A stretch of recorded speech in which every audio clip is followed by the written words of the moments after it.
Okay, so the other case that I'd mentioned uh, is it's really not that complicated.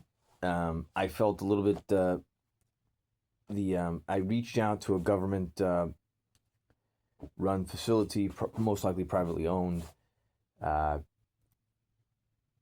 my one of my sisters, who is a longtime resident of the Peoria, Illinois area, uh, whatever, worked and probably knew a lot of these individuals. I didn't know anybody. My brother, as far as I know, knew some people because he grew up here, but I just don't know. I don't and talk to anybody and speak to anybody.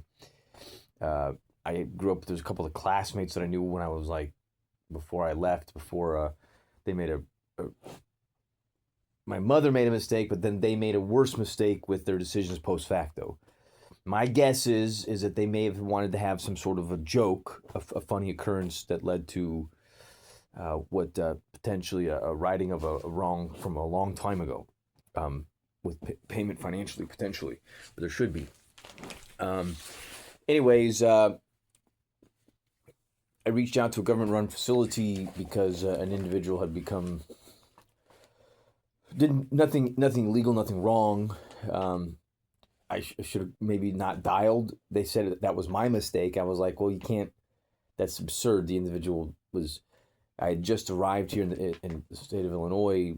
I noted my brother's scenario. It didn't. He was cool. Everything was. I just didn't really know him. Anyways, the point is that they made a really really poor decision.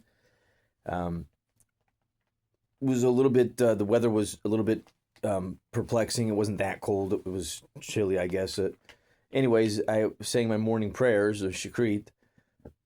Individual pulls up after it was what's called being under duress. So when the individuals show up, they have weapons and things like that. Then I have a prayer book. I called, nothing occurred. I'm staying on the corner at a bus stop, potentially going to either to the gym next or back or walking back to the house. I would walk place. I also had a vehicle and a place to stay and to live.